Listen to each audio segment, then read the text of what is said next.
Once upon a time, when the golden leaves of autumn swirled gently down from the trees, four of the most powerful and wicked witches gathered in a hidden corner of the dark forest. Their names were Camilla, Xenia, Hela, and Vega.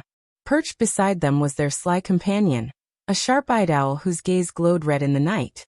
Together, they made a cruel plan to defeat every kind-hearted princess in the world and rule with fear and darkness.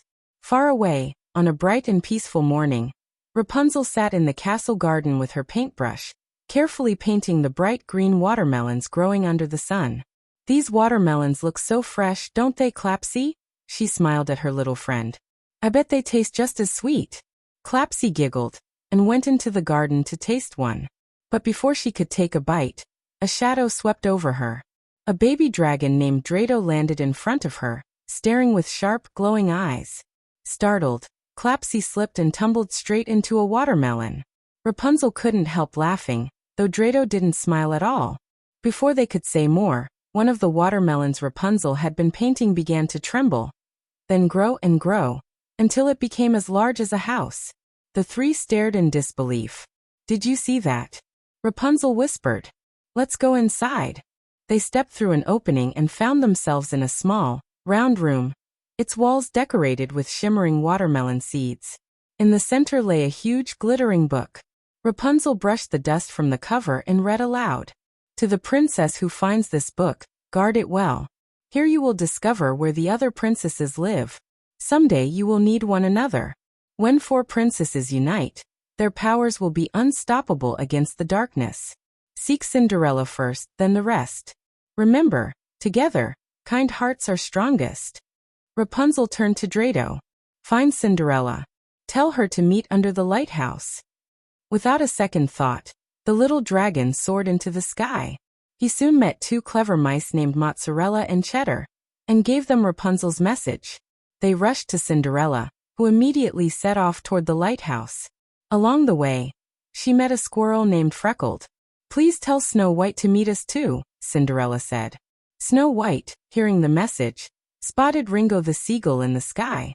"Ringo, go to Mermaid Arya and tell her all the princesses must gather under the lighthouse." Ringo flew to the beach and whistled for Dolphy the dolphin, who dove deep into the sea to find Arya. Upon hearing the news, the mermaid swam swiftly to the surface, where her shimmering tail turned into human legs, and she ran toward the meeting place.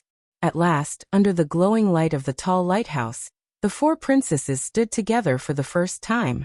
"I'm Rapunzel. I'm Cinderella. I'm Snow White. And I'm Mermaid Arya." They talked long into the night, sharing stories, until they decided to discover what made them truly special. Cinderella smiled. "I can talk to animals," she said, proving it by speaking in Drado's language. Arya closed her eyes, lifted her hands, and with a swirl of shimmering waterlight, raised the princesses high into the air. Snow White gently healed Cinderella's twisted ankle with the warmth of her touch. Finally, Rapunzel whispered magic into her golden hair, which split into four shining strands and formed a bridge in the sky. The princesses looked at each other with pride. Together, they knew they were unstoppable. But deep in the dark forest, the witches were already brewing their spells. The owl's piercing cry echoed in the night as Vega's voice whispered through the trees. "Your powers won't save you, princesses, this is only the beginning." The wind grew cold. The moonlight dimmed. Rapunzel stepped forward, her hair glowing in the dark. "Then let the battle for kindness begin." And so, the greatest fight between light and darkness was about to start. But who will win? The answer lies in the next chapter of their magical journey. If you enjoyed this magical adventure, don't forget to like the video, subscribe, and turn on the bell icon so you never miss the next chapter.